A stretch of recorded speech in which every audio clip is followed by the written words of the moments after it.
विभाग शिक्षक मतदारसंघाच्या विधान परिषद निवडणुकीत राष्ट्रवादी काँग्रेसने बाजी मारल्यानंतर बदल्यात रायगडच्या पालकमंत्रीपदाची जबाबदारी शिवसेनेला मिळणार असल्याच्या चर्चांना वेग आला आहे।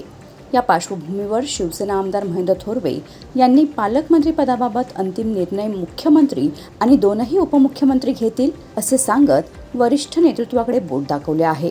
मात्र रायगडचे पालकमंत्री म्हणून भरत गोगावले यांचीच नियुक्ती होईल असा ठाम विश्वासही त्यांनी व्यक्त केला।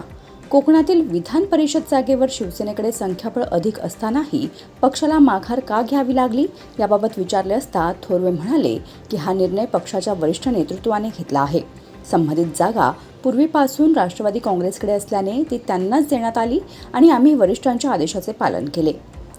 येत्या 8 दिवसात भरत गोगावले रायगडच्या पालकमंत्रीपदी विराजमान होतील अशी अपेक्षा देखील महेंद्र थोरवे यांनी यावेळी व्यक्त केली।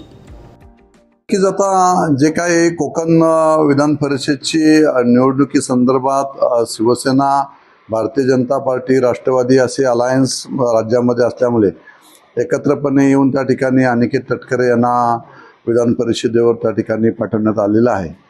परंतु प्रश्न राहिला रायगडच्या पालकमंत्री पदाचा, तर वरिष्ठ लेवललाच हा विषय ठरलेला आहे की त्याच्यामध्ये राष्ट्रवादीच्या नेत्या सुमित्राताई असतील, शिंदेसाहेब असतील आणि फडणवीस साहेब असतील, या तिघांनी एकत्रपणे बसून रायगडचं पालकमंत्रीपद हे भरत शेठ यांना द्यायचं अशा संदर्भात चर्चा झालेली आहे।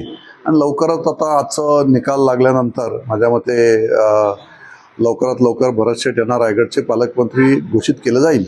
पण साहेब, संख्याबळ जास्त असताना सुद्धा शिवसेनेने ही जागा आहे ती राष्ट्रवादीला दिली आणि त्या बदल्यात कुठेतरी शिवसेनेला जे रखडलेलं पालकमंत्रीपदाचे मिळालं असं आश्वासन देखील देण्यात आलं होतं। मात्र आता बिनविरोध निवड होऊन देखील 10 ते 15 दिवस झालेले आहेत, तरीही अजून शिवसेनेला न्याय मिळाला नाही। बघा, गणित संख्याबळ जरी त्या ठिकाणी शिवसेनेचं जास्त असलं तरी ती सिटिंग सीट ही राष्ट्रवादीचीच त्या ठिकाणी होती आणि त्यामुळे तिन्ही पक्ष राज्यामध्ये सत्तेत एकत्र असल्यामुळे आणि तिन्ही पक्षाची अलायन्स असल्यामुळे त्यामुळे तो निर्णय त्या ठिकाणी वरिष्ठ लेवलला घेण्यात आला। शिंदे साहेबांनी आम्हा तिन्ही आमदारांनी आणि कोकणातील सगळ्याच आमदारांना एकत्रपणे येऊन हा विषय आम्हाला समजवण्यात आलेला होता। त्यांनी सांगितलं आम्हाला की अशी अशी परिस्थिती असल्यामुळे तो निर्णय त्या ठिकाणी सिटिंग सीट असल्यामुळे घेण्यात आलेला आहे आणि आम्ही सुद्धा सगळ्यांनी त्याला पाठिंबा त्या ठिकाणी देण्यात आला।